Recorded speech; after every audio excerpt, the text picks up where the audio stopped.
Welcome to our channel. Today we how to restore reconciliations after bank statement changes in QuickBooks, full guide step by step clearly. Begin by opening QuickBooks and logging into your account.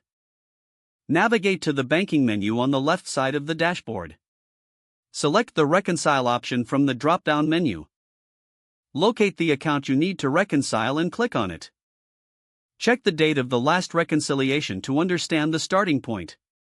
Review the bank statement changes that need to be addressed. Take note of any discrepancies between your records and the bank statement. Next, click on the Reports section in the left menu. Choose Banking and then Reconciliation Discrepancy Report. Run this report for the affected account to identify adjustments.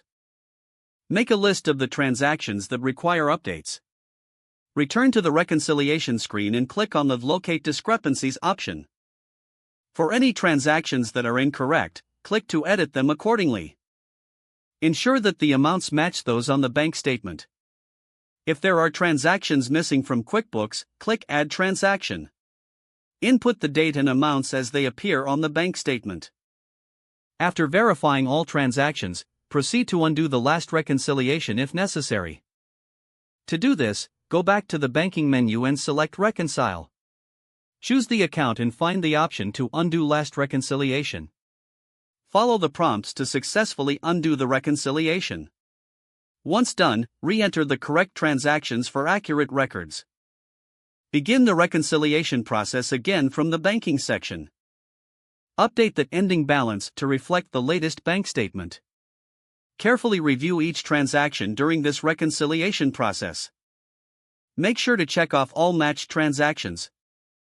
Finally, confirm that the balance matches your bank statement's ending balance. Complete the reconciliation and save your changes. Review your reconciliation report for your records. If the page does not load, refresh the browser or try again in a private or incognito window. Make sure you are using the correct email address, then retype it carefully to avoid small typos.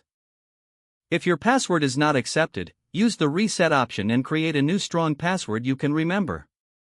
Don't forget to like this video and subscribe to our channel for more step-by-step tech guides.